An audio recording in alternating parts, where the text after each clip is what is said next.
Hello, thank you for joining me once again. I am continuing the reading of The Children of the Law of One and the Lost Teachings of Atlantis by Jon Peniel. We are on chapter 10. This is part 2, okay? And we are on page 132 for those who would like to read along. Thank you for subscribing. Welcome to all the new subscribers. And if you haven't subscribed, now is a great time. And everyone, push that like button so that all can get this information, okay? So let's continue the reading. We're picking up at the free will of others. The free will of others.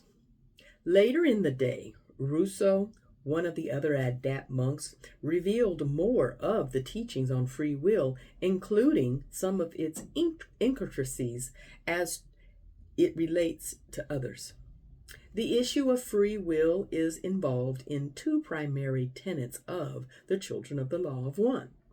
First, honoring the free will decisions of others is considered vital and absolute. The only time one should interfere with another person's free will is when the other person is inflicting their free will on someone else. In other words, if someone is forcing someone else to do something against their will or harming someone else against their will, we can intervene without breaking universal law. But when it does involve on infringement of someone else's free will, it is a very different situation. Universal law dictates that we are not to interfere with the free will of others, regardless of whether or not we think their actions are wrong. Even if we think someone is going to harm themselves, we should always honor their right to do so. Even if we know for certain something is wrong or the person will get hurt, other than warning them about the effects they are causing, we are not to interfere with their freedom, our free will. The other tenet is recognizing or utilizing our free will. You have free will. It sounds simple and obvious, but it is not really accepted by most people. When you really truly realize that you have free will, it empowers you totally. But it also makes you responsible and gives you responsibility. Realizing your free will gives you the responsibility of being the main creator of your life. Realizing your free will gives you the responsibility of choosing between the powers of light and of darkness, between selfishness and unselfish love, between your separate self and God. Because most people really don't want to take responsibility for what happens with their lives. They don't really want to truly accept the idea that they have free will. Yet they are still using their free will to make their choices all the time, even if they supposedly do it unconsciously. And of course, taking this unconscious way of choosing will almost always end up with choices being made in favor of the dark, the selfish. You can take a road to anywhere, and anywhere you are, you took a road to. Excuse me. The next day, we began learning more about how to use the use of free will and universal law, create various destinies, and the paradox of it all. Having free will means you have the ability to choose the direction you will go on the path that lays before you now. By choosing your direction, you bring experiences into your life. This is where free will interacts with the universal law of cause and effect. Have you ever said to yourself, I didn't do anything to deserve this, or why is this happening to me? Wallowing in self-pity with such attitude is not only fruitless, it is destructive. Thinking that someone else or something else is responsible for your experiences is a trick of the separate self. An evasion of your own responsibilities. You are never really a victim of circumstances. Where you are at right now is where you have come to through the effects of your actions. We are all cosmic farmers. All is subject to the universal law of cause and effect. You reap what you sow. A plant you water and feed will thrive. The one you do not will die. Take a good broad look at the history of this planet, and you can see the law in operation in all things. The word karma is often used to describe effects that are due from cause that have been initiated. For example, getting killed could be called your karma for murdering someone else. Sometimes karma is more subtle or complex than life. Example, being poor may be your karma for burning a village. Those who have been trained in prophecy and are at one with universal consciousness have fully realized and understood the law of karma and can also know the details of such things if they need to, if necessary, in the flow of universal will. When your personal wants and desires have your attention, you are focusing on and empowering your selfish separate self, and thus thinking and acting from that separate consciousness. When an entity acts thus, it acts in selfish ways, and a negative cause is put into action, and the reaction brings its negative effects. Likewise, when an entity acts in an unselfish, loving way, a positive cause is brought forth and positive effects results. What have you created in your life and the lives of others?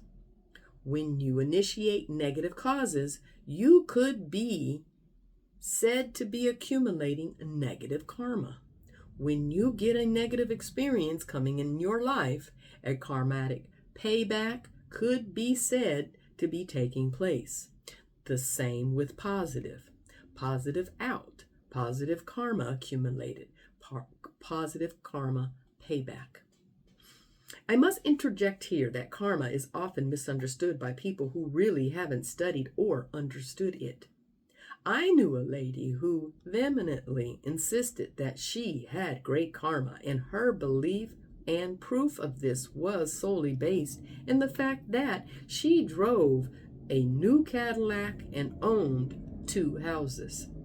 In the fact that she had to see a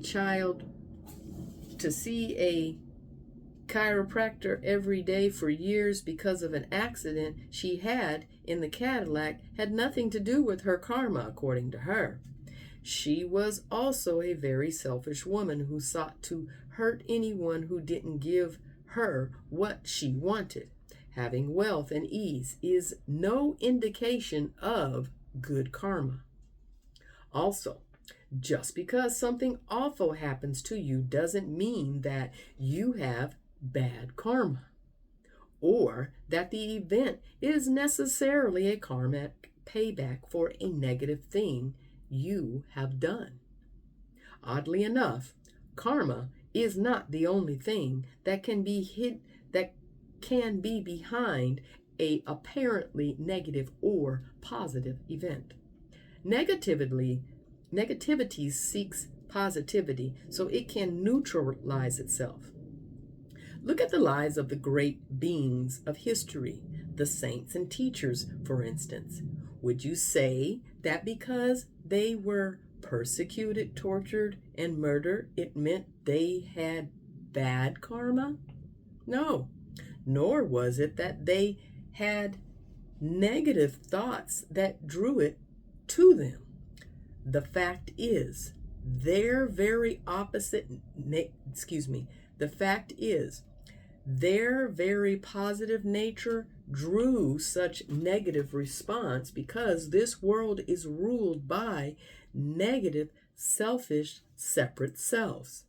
The greatest beings have suffered the most. This also occurs because the universal spirit forges its best tools in a fire. To paraphrase an old saying, God falls hardest on those he wants the most. The bottom line regarding the teachings on making sure that all your actions are accumulating good karma is this. You must be surrendered to the universal spirit and following the guidance of universal will. More about this later. So, how should we deal with bad experiences we have in life that aren't because we're saints? The teachings say that when a bad experience is actually a negative karmic payback taking place in your life, taking the form of an apparently bad event or a challenge, it is giving you a chance to learn from your mistakes. As Zayn said to me, how do you react, your choice, to what exists in and comes into your life now? The best way for a person to react is to see the lesson in the experience, realize what life is communicating to you through this experience, and change. Such a change will ensure that the mistake will never be repeated, and thus your future nows will be different. Free will and the mind. Mind is the construction worker of our lives. Zayn told me I could attend a special series of lectures relating to my new studies, and he recommended it strongly. It was quite an honor because they were to be given by Michel and only attended by elder monks. Michel was very old, according to Zayn, far older than 100. Yet he only looked about 65. I don't think anyone really knew how old he was, but speculations ran quite wild. The ancient teachings indicated that with a combination of diet, meditation, and energy techniques, a lifespan could be stretched like a rubber band, and that lifespan of 800, 900, or older were not only possible, but should be the norm. Even the modern Bible indicates average lifespans were that long for many of the characters in the Old Testament. And now, in recent years, scientists are claiming this as a new possibility with the right diet, supplements, and stress management. But I'm getting a bit off track. As the head of the monastery, Michel was more of an adept monk. If we had been Catholics, he'd have been our Pope. If we'd had been Buddhist, he'd have been our High Lama. Regardless of his youthful appearance, he was very weary and chronically ill. So these sessions were a great strain on him. Because of his position in the order and his health, I rarely saw him. But even though he was in great pain and so very old and weary, in the few interactions we had, he was still very kind and caring and seemed to have a particular affection towards me. Excuse me. During his lecture, just 1 second.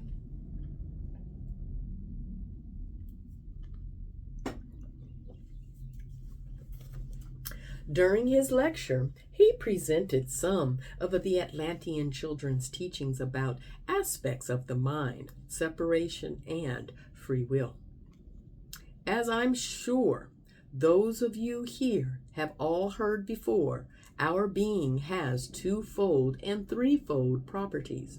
One of these is that we are a combination of spiritual, mental, and physical aspects, with the mental realm being dominated by the brain that is divided into two very different and often opposing ways of looking at things.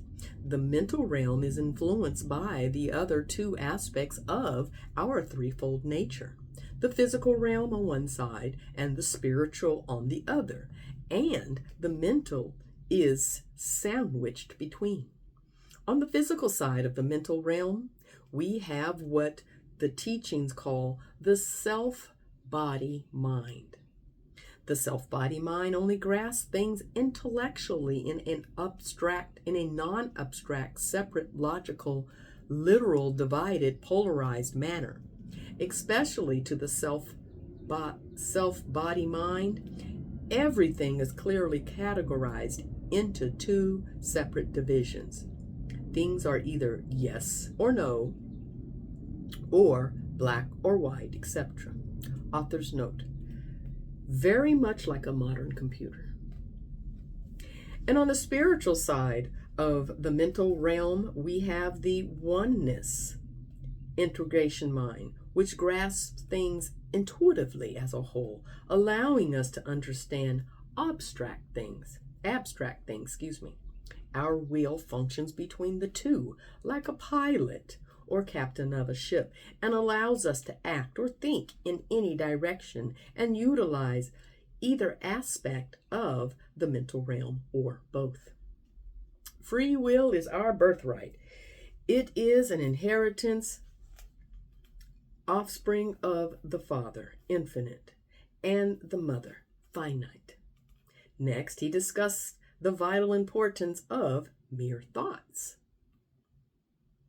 Thoughts are the very building blocks of physical experience. Please contemplate in fullness the outstanding, profundity of this concept.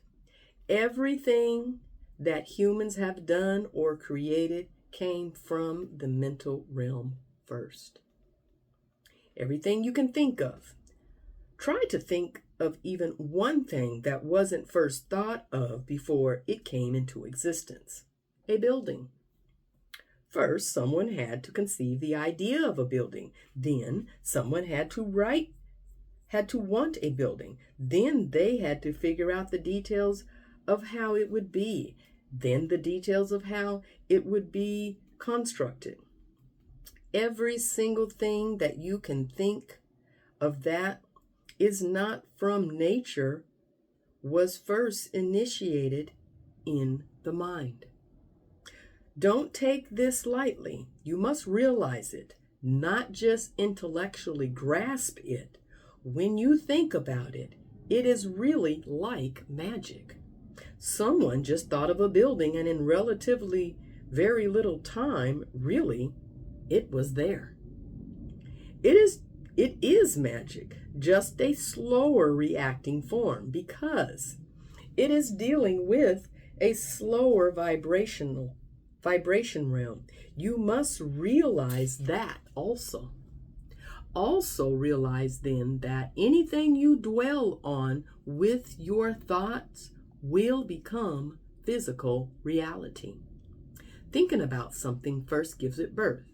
Then thinking of it again is nurturing it. It is part of the process of bringing any thought or idea to fruition. First, you plant the mental seed. Then, if you water it by thinking about it from time to time, it will grow. If you don't tend your plant, it will die.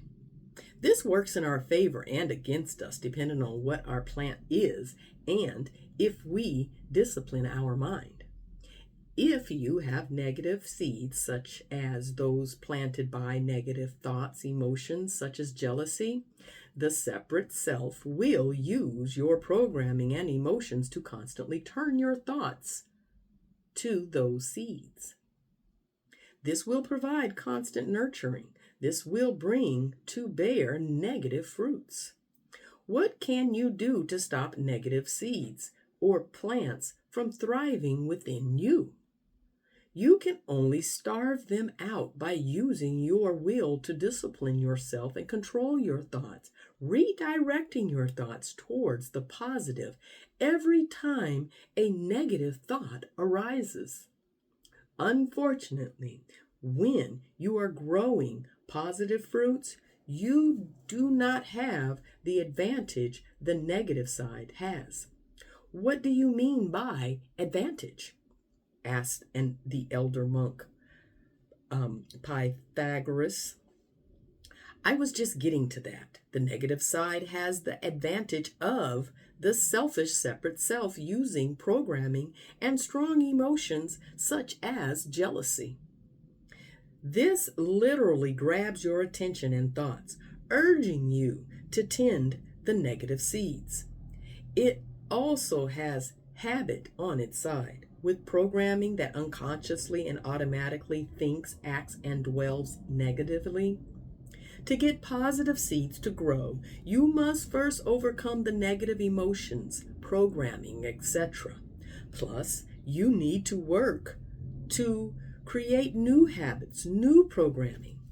When you are planting positive seeds of virtue, such as becoming a more compassionate person, those too will come to fruition, but only if you discipline yourself to mentally tend your plants regularly.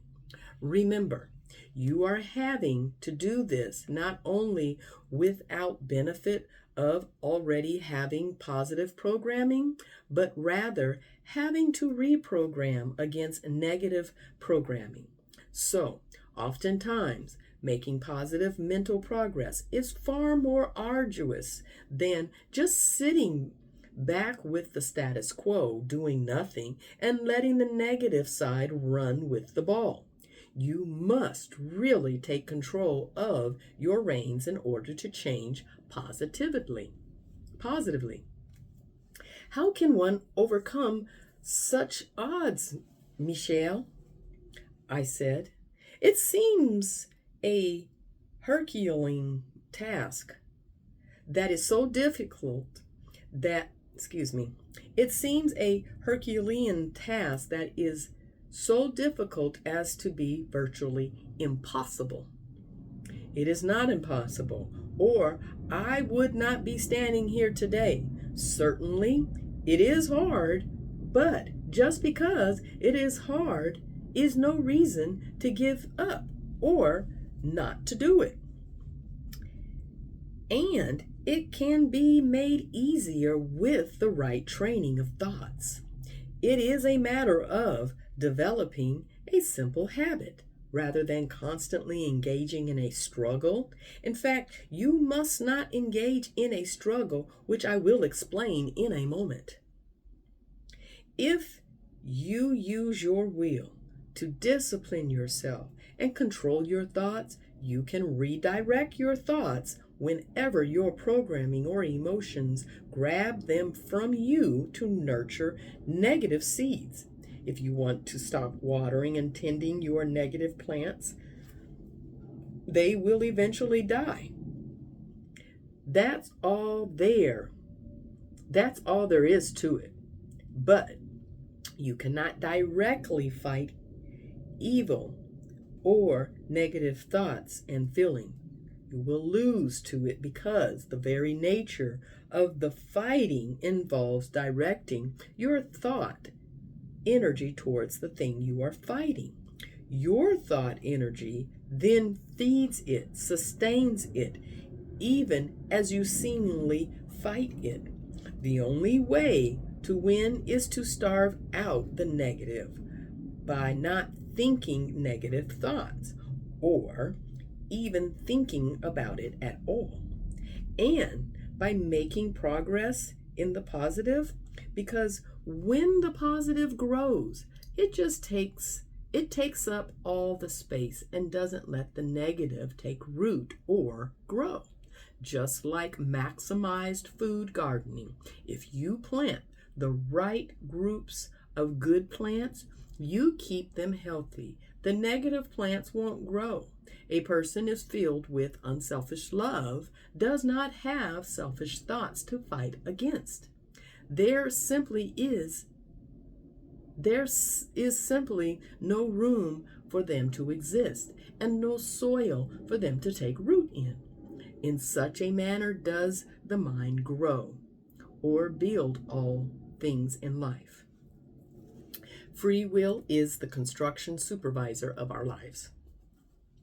There was a novice student who had wandered into the chamber sometime during the lecture. I hadn't seen him before and didn't know his name. He was quite open and relaxed, though, and Michel didn't seem to have any issues with his presence. Out of the blue, the gutsy novice interjected a question. How do we ensure that what we are growing or building in our life is always the right thing and will yield the right results? Good question, I thought to myself. While mind is the builder, will is the director of mental activities, kind of a construction boss. You can lend your will to either your selfish separate self or your inner being. You can have positive thoughts or negative thoughts. You can be destructive or constructive. But only through using your will in harmony with universal will can you achieve lasting peace and bring in balance, oneness to the spiritual, mental, and physical. The universe has a will. The perplexed novice asked. Yes, the universe is a being of sort, not in the sense that you can understand now, but yes, it has a will. It also has a consciousness and a flow. It continues to function in incredible synchronization and harmony. Only humans have gone out of step with it. How do you know what is will or consciousness is? Different ways, young novice. You will learn more in other courses, son. This is actually a session for more advanced students, but you may stay. Perhaps everyone will learn more through your innocent presence. Universal consciousness can be further described as an awareness within each being. This awareness is ingrained or pre-built into the mind, and when awakened by the spiritual use of will, the person realizes their oneness with the universal spirit. This imprinted pattern is something like instinct, like how a newborn infant already knows how to find a breast and how to nurse. Although it's far more sophisticated than mere animal instinct, it's already there inside you. It just takes the right stimulus to bring it out. It's the same with universal consciousness. If you want to awaken the imprinted pattern of that awareness, you just need the right stimulus. And in this case, the right stimulus is applying your free will unselfishly. When you grow enough in consciousness that you begin to make free will decisions that are unselfish, you trigger a response, and you instinctively begin to discover a new awareness, your universal consciousness. Getting back to the basic concept of free will, Michel, why do we have such a problem with using our free will in harmony with the will of God? I asked. The inner being in part of us is part of the universal spirit, and it thus represents universal will and wants us to follow it. Unfortunately, when most humans use or think about their free will, if they even think about it at all, they use it and consider it as a means of doing anything but universal will. They think of it as a means of doing whatever their selfish separate self wants, regardless of universal will, God's will. And doing what the separate self wants is usually the opposite of universal will. The separate self does not like serving God. The separate self sees it as a sacrifice of its own will. So most people ignore universal will, use their free will to serve the separate self's will, and pay the resultant karmic price, which is for purposes of our discussion here, that we keep getting disillusioned and we keep suffering. But we eventually find that only by doing the will of the universal spirit, by living in harmony with the universal will, can we live in happiness and peace. Finally, in time, some of us begin to realize that our real will is the will of the universal spirit, and that only by sticking to this do we return to paradise. When we synchronize our will with universal will, we then act only in ways that make positive karma. So basically, just be a good person, said the novice. Definitely yes. But this is a complex issue, and you are oversimplifying it. Acting in ways that create positive karma may not always have the appearance of doing something good. And doing something that appears to be good may not always create positive karma. It could even create negative karma. For instance, you could decide that being charitable is good, giving away money to the poor is good. That certainly is good in general. But consider this. Let's say you come across a poor man lying in the cold street, and he holds out his hand to you silently, asking for money to help him. You have choices to make. How are you going to know what is best if you are following the charitable route? You may give him a great deal of money, thinking you are doing the right thing.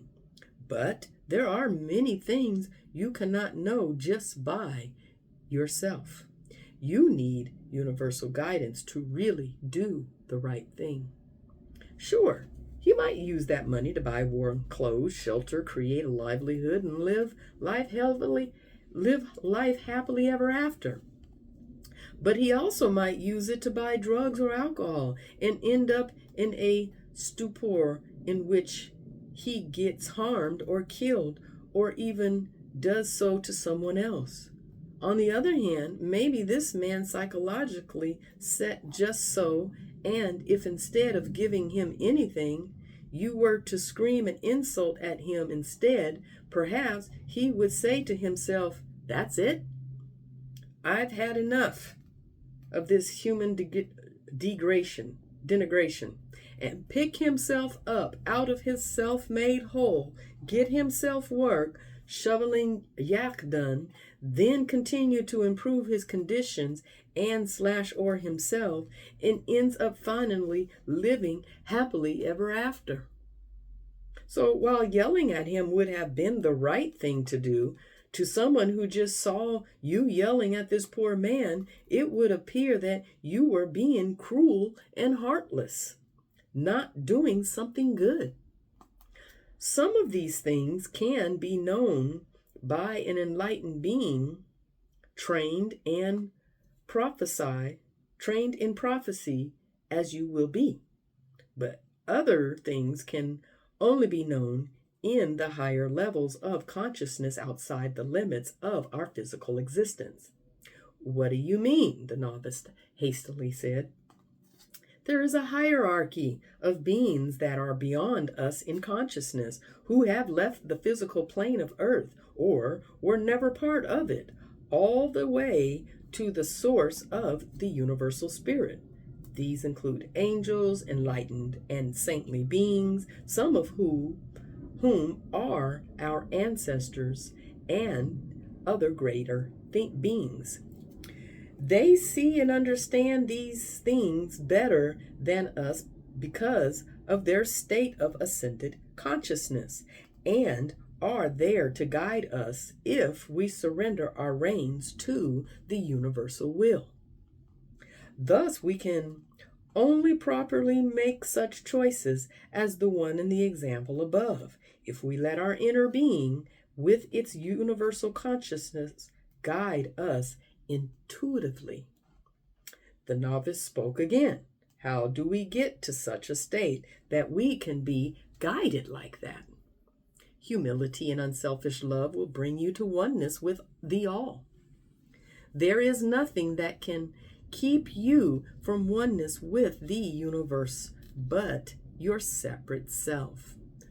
Only through unselfish love can you make your will one with the infinite one, and by doing so, you will become a blessing to all who come in contact with you, for they will be coming in contact with truth, their own essential being, the one universal spirit. The School of the Prophets. Zayn entered the chamber to relieve Michel and lecture more about the Atlantean teachings on learning prophecy. Michel had done too much for the day as it was. Zayn kissed him on the cheek, and as he left the chamber, I bowed to him out of respect and in appreciation for his time and efforts with us. It wasn't just a gesture or anything expected of anyone. Those kinds of rote gestures weren't done at our monastery, but it just sincerely came from my heart, spontaneously. As he shuffled out, bearing nearly half his weight on his cane, he stopped and looked me deep in my eyes. Then he smiled and nodded to me in recognition and humble gratitude for my gesture. That was the last time I would ever see him. Zayn's first words brought me immediately back to my earlier thoughts about destiny, which we started this chapter with. There are those who totally believe in fate. They say all the things are predestined and we cannot change them. Others believe that there is no such thing as destiny at all, that we totally make our own reality. The children teach that these two concepts are a paradox, and both are true.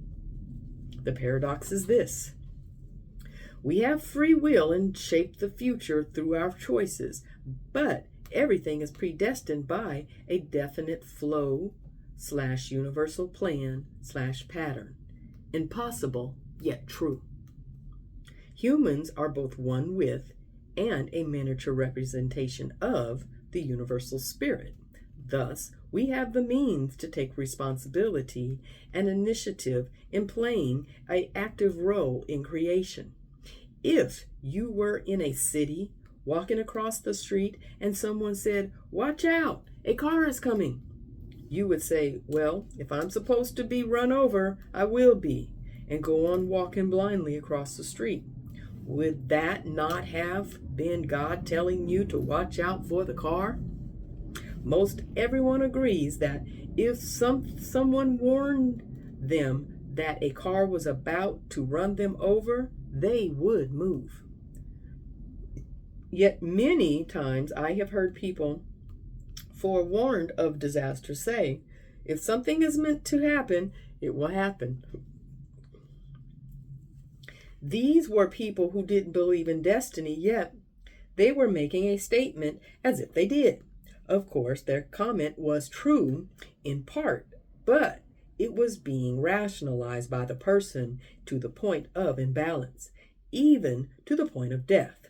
For instance, I have known people warned to begin moving their habitats, told that an earthquake would destroy them if they didn't move. They were warned by monks with reputations of very high accuracy in such prophecy, but the warning went unheeded. Even though the people knew they and their family might be killed, or at least injured and lose everything, they ignored it. Why? Because their selfish desire to not leave their land, certain possessions, or not put out the energy it would take to move, etc., outweighed their universal intuition. This is sad but true. In these recent times, I have met many people whom I have warned of various events that would befall them if they did not take a different action. I have, as Zayn had, even warned of devastating earthquakes and been ignored. These are people who would never drive without their seatbelt on, yet they continue to live in an area where even scientists have said a disastrous earthquake will definitely occur and could hit at any time. Yet people continue to stay there, using illogical rationalizations like, if something is meant to happen, it will happen. But, as Zayn said, they wouldn't say that if a car was about to hit them. Speaking of Zayn, let's get back to his lecture. On the other side of the coin, you have people who believe they totally create everything in their lives and can't be affected by anything else. They believe this to the exclusion of the universal law of cause and effect. Some even believe Jesus' crucifixion was the result of drawing it to himself because of negative thinking. They'll tell you that you won't get cancer if you don't accept the idea. I guess that's what killed Madame Curie. Negative thinking rather than radiation. Some will even go so far as to say you won't die if you refuse to believe you will. Yet no one has proven such yet. Some say you don't need to eat to maintain a physical body. Yet no one has proven such yet. If you really believe the way these people profess, you could sit in the middle of the road on a highway of blind truck drivers enjoying your dinner. You could walk up to a gunman who's in the middle of robbing a store and take away his gun because if you hadn't drawn violence to you, you can't get shot. And you wouldn't even need to bother with stop signs because you haven't drawn an accident to you. You won't have one. Yet, I don't see any of these people who profess such beliefs doing such things. Why not? Because they still really know inside that it isn't totally true, that things do happen to people that they didn't attract to themselves. But if you notice, I said it wasn't totally true because it is partially true. Things do sometimes happen to people that they did attract to themselves mentally. And for the most part, we do create our own realities, our own lives, and take a great deal of understanding and high consciousness to fully grasp such paradoxes and not think in an imbalanced manner one way or the other. The children fully understand and teach the universal law of cause and effect in all its paradoxical wonders. This law indicates the results that follow an action or group of actions. Understanding this law is how a prophet determines what things are past the point of no return and are thus destined to happen regardless of what else happens. The companion knowledge to this is understanding the subtleties of free will. How to read and utilize the revelations of cause and effect and the predictions of free will have been taught by the children since the earliest days of fair Atlantis. That is why we have sometimes been called the School of Prophets. Where is the School of Prophets? Said the novice, who was still hanging around. Zayn looked at him quizzically, then asked, "Who are you?" Before the young novice could answer, Zayn went on. "Oh, never mind. Look around, young one. Open your ears. You are in the School of Prophets. It is just part of the overall training received by the elder monks at our monastery, or given personally to novices or elders by initiates of the children of the law of one who don't reside in a monastery. So how do we learn and understand the subtleties of free will and its interactions with cause and effect? Contemplate it. Here is a good analogy to contemplate for now. Cause and effects work like a ripple pond.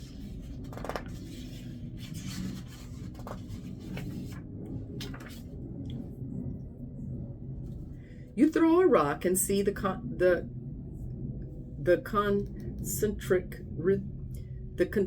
concentric circles go out from the point that the rock entered the pond. Most people only realize the rock was thrown in the pond. They don't pay attention to what happens with the ripples. Even those who see the original ripples usually don't see beyond them. But if you watch the ripples closely and keep following them, you see that the ripples may reach a shore or a huge rock in the pond, and then they bounce off and start making new ripples. I think I'm going to stop here and then pick up because my head is a little tired. So I'm going to stop right here, and I guess this will be a third part, but it would be a small section to make the end of chapter 10. Yeah. Yes. So we're stopping on page 141 at Contemplate It. Okay. I have been reading The Children of the Law of One and the Lost Teachings of Atlantis by Jon Peniel. Okay. Thank you for subscribing. Thank you to all the new subscribers, and welcome. And please take the time to hit the like button so that all can receive this wonderful message. Okay. So until the next time, have the most benevolent day.